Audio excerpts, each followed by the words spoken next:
이제 할머니를 모시고 지내는 가족이었거든요, 저희가. 그러니까 그 아들한테 온 힘을 다 줄 수밖에 없는. 그래야 본인도 그 권위 위에서 조금이라도 편하실 수 있었기 때문이라고 저는 보이거든요. 아버지의 관계가 그렇게 좋지는 않았었거든요. 근데 사람은 싫어하는 사람을 받는다고 하듯이 그렇게 어렸을 때 아버지라는 사람하고 막 관계가 좋지 않았음에도 불구하고 따라했던 것들이 좀 있어요. 저희 아버지가 이제 특전사를 나오셨는데 그 슈트를 입을 때 셔츠를 딱 각을 잡으셔가지고 그게 아직도 기억에 남고 그걸 어렸을 때 제가 초등학교 때도 셔츠를 이렇게 딱 입어주면 그걸 똑같이 뒤에서 이렇게 잡고 딱 바지 안에 넣고 딱 입었던 것도 기억이 나고 제가 연애를 하면서 가부장적인 거 알아? 그러더라고요. 충격받았어요. 뭐라고 얘기했었어요? 가족에 대해서? 많은 역할을 하려고 하는 큰아빠로서의 역할도 하려고 하고 네. 큰아들로서의 역할도 하려고 하고 근데 그게 좀 가부장적인 모습으로 보일 수도 있고 그런 책임을 지려고 하는 것 같아요. 왜 주원 씨께 간단한 검사 미리 좀 해보시겠어요? 네네네. 제가 이렇게 드렸었는데요. 완전한 남성상은 그랬더니 책임을 질 수 있는 사람이다. 그러니까 굉장히 이제 이 책임이 우리 주원 씨한테는 굉장히 중요한 키워드인 것 같아요. 네, 결혼을 하면 뭐 여러 가지 일들을 잘 겪으면서 잘 살아야 되는데 내 마음의 문을 탁 닫게 되면 어떡하지? 나에 의해서 이것이 문이 닫아지면 어떡하지? 이런 게 다 책임의 그 안에 다 들어갈 수 있는 이야기들이거든요. 남자에 대해서 무엇보다 좋지 않게 생각하는 것은 그랬더니 권위적인 거다라고 이렇게 적으셨더라고요. 주원 씨한테 있어서 남성은 책임감이 강한 사람이면서 또 동시에 권위적이냐 아니냐가 주원 씨한테 굉장히 중요한 것 같아요. 그러니까 어머니도 좀 많이 힘드셨겠다 생각이 들어요. 물론 이제 그 시대는 많이들 그러고 살지만 저한테 어렸을 때 어머님의 모습은 본인이 많이 힘들 때마다 자고 있는 나를 안으면서 혼자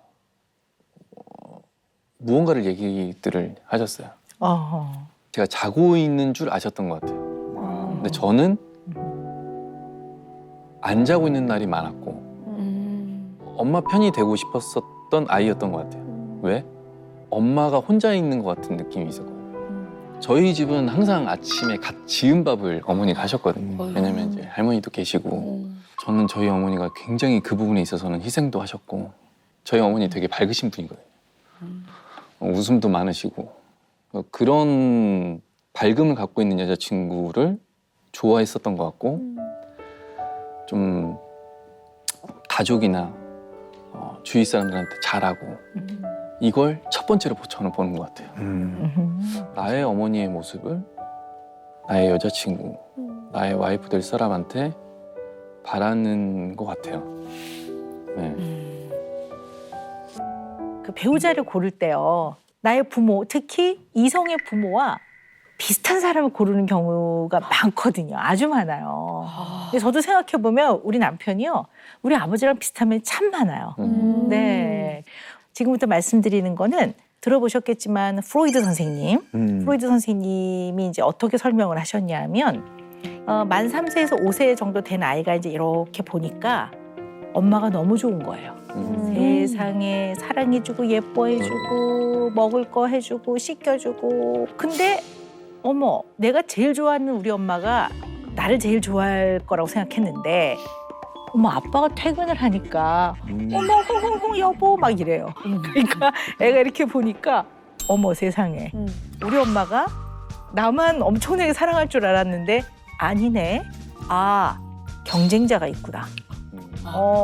그 경쟁자라고. 나의 엄마에 대한 나의 사랑에 강적이 나타났네.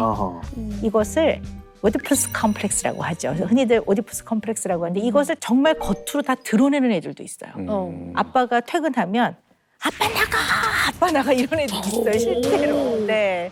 이러는데 아빠랑 이제 목욕탕을 같이 간 거예요. 목욕을 하게 된 거예요. 딱 아빠를 봤더니 어머 세상에 이 아빠는 체격도 엄청나보다 커. 거기다가 힘도 세. 큰일 나겠다. 내가 아빠를 어떻게 해보려고 했는. 그러려고 했다가 어머 내가 도리어 큰일이 나겠네. 이래서 애들이 마음을 바꿔요. 어떻게 바꾸냐면 아빠를 닮아서 아빠 같은 사람이 돼서 나중에 엄마 같은 사람과 내가 잘 살아야지 이렇게 마음을 바꿔요.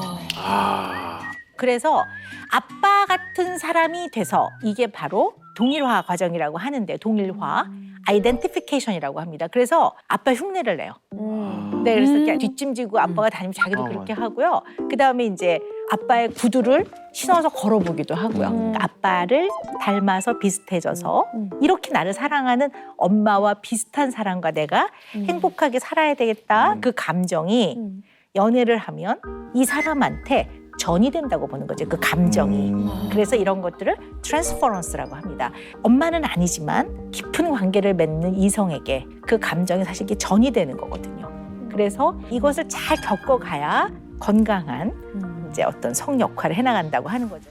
약간 저희 집안 얘기를 하자면 조금 힘들게 살았어요. 이제 아버님은 사실은 공무원치고 좀 이렇게 좀 괜찮은 부지였는데 밖에서는 굉장히 호인이에요.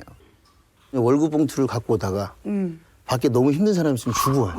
처자식들이 있잖아요. 그러니까 그게 문제인 거야. 야, 너는 니네 아버지 같은 사람 없어. 막 이래요. 그럼 그 소리 들을 때마다 제일 짜증났던 거야. 아버님은 사실 집안에서 진짜 영보다 밑에였어요. 영보다 밑에였어요. 정말 심했었어요. 약주를 좋아하세요. 그럼 이제 새벽에 들어오시면 아버지가 안 들어오셨는데 자고 있다. 하면 욕설을 하시면서 막 자고 있는 구두발로 찰 때도 있고. 주폭이 좀 있으셨군요. 네. 그러다 보니까 아버지가 안 들어오시면 긴장을 하는 거예요. 언제 들어오실지 모르니까. 네. 그리고 문 소리가 어떻게 닫히느냐에 따라 달라져요. 쾅 하면 야 큰일 났다. 시작이구나. 어머머머. 또 어머니 또 힘드시겠구나. 본방 가라 그랬어요. 내 어머님이 저희 때문에 못 나가시는 거예요. 아버지 성격이 장난 아니거든. 크면서는 어떤 경우는 조금 이렇게 들이받아 보기도 하고 네네. 아버지랑 싸워보기도 하는데 네네. 좀 그런 것들이 좀 있었나요? 저희 아버지가 생각보다 이런 경우가 있어요. 나이가 드시면 좀 낮아지잖아요. 그렇죠. 저희 아버님은 그런 게 없어요. 정말 70대가 되셔도 정말 무서울 정도로 퇴직을 하시고 이제 구멍가게를 조그맣게 하셨는데 약간 손님 중에도 약간 이상한 사람들이 좀 있잖아요. 그렇죠, 그렇죠. 젊은 친구들이 시비 그러면은 바로 그냥 소위 말하는 귓방망이. 그러면은 귀방만 이상으로 아, 젊은 이제, 친구들하고요? 네, 젊은 친구들이 도망가요. 10 몇 년은 전에 근데 또 이제 좀 집에 좀 안 좋은 일이 있었어요. 아 도저히 못 찾겠는 거예요. 그래서 이제 집에 찾아가서 얘기를 했죠. 사실은 모든 그 안에 있는 걸 다 부셔버리려고 그랬어요. 그러다가 이제 참고 얘기를 했죠. 나가시는 게 어떠냐고. 응? 그러더니 뭐 집을 나가셨다고 하더라고요. 그때 당시. 그리고 한 8년인가를 안 봤어요, 제가. 그러니까 뭐 집을 나가셨다 바로 뭐 어머니한테 사과를 했대요. 그래서 그 뒤로는 좀 좋아졌어요. 좀 덜 하셨군요, 많이, 아버님이. 네, 많이 덜했죠. 왜냐면 제가 막내거든요. 나이가 좀 있는데 이런 얘기까지 자기가 들어야 되는 자존심도 있고 여러 가지 교차했겠죠. 한 몇 년 전에 아침에 전화 오더라고 어머니한테. 아버지 돌아가셨다고. 그러셨군요. 그때 보신 게 그러면 이제 마지막으로 보신. 그렇죠. 네. 그 좀 아버님 돌아가셨다는 그 전화를 받고 네네. 좀 어떠셨는지 좀 들어볼까요? 좀 편했어요. 죄송한 말이지만 좀 편했습니다. 이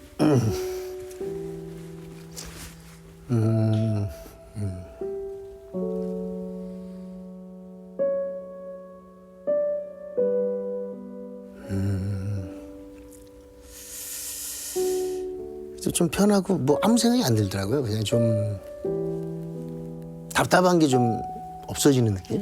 좀 그런 좀 죄송한 말씀이지만 좀 그런 느낌이 좀 들었어요. 시승 씨의 어린 시절을 한번 우리가 머릿속에서 한번 그려봅시다. 죄송해요. 이런 표현에서 지옥입니다.